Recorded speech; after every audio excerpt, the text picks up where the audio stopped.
Mosquitoes swarm my bug-netted face.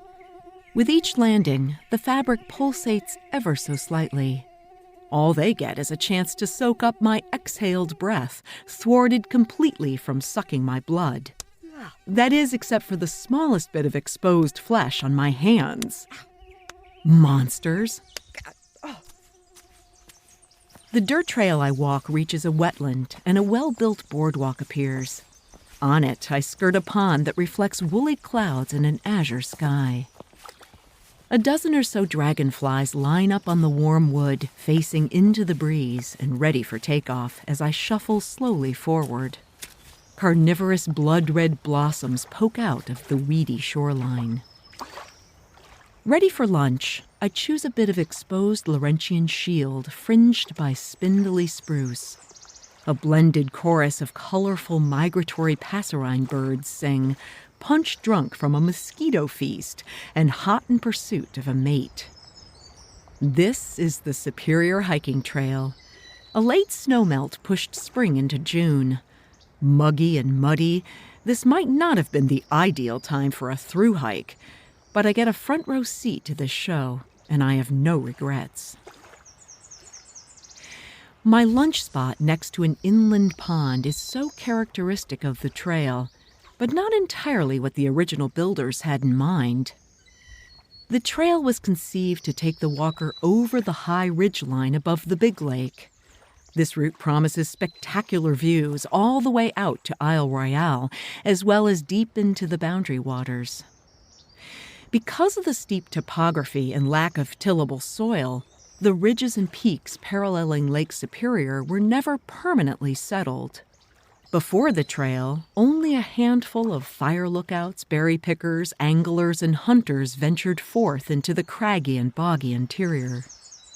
When trail building finally commenced in the mid-'80s, people could drive up Highway 61 from Duluth to Canada, but slowing things down to walking speed was a whole new concept.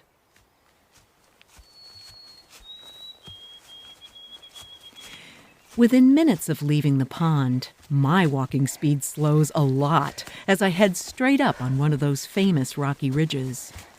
Sure, the ascents here are never more than a few hundred feet at a time, but they're rugged, and I'm glad I brought trekking poles.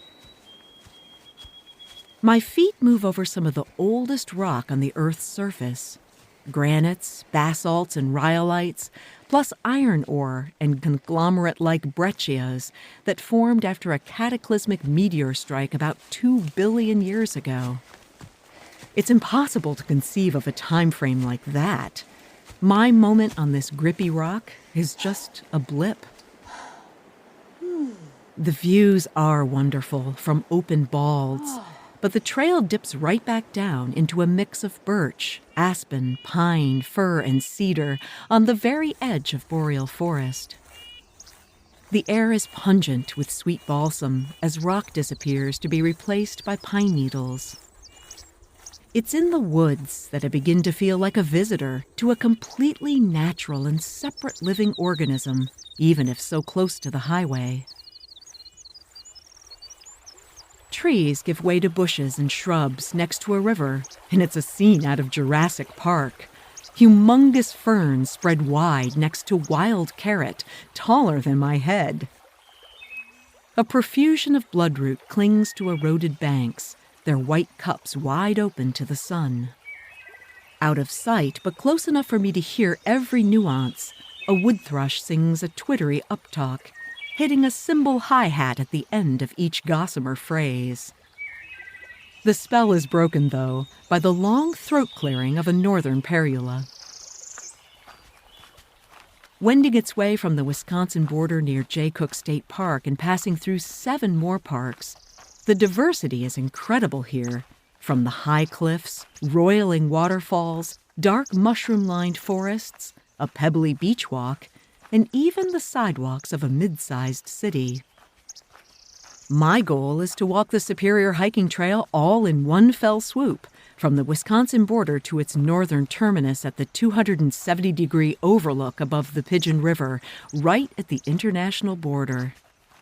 It's only a kind of terminus, since from there another trail takes over, the border route through Minnesota's boundary waters. But that's days off right now, and it's time to choose a spot to camp, one of 94 maintained by volunteers with fire rings and benches.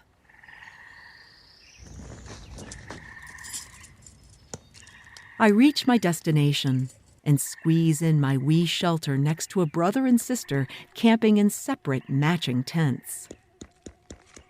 The birds I've been listening to all day begin to quiet now, though the hum of mosquitoes never ceases. A new chorus colors the landscape from a beaver pond nearby.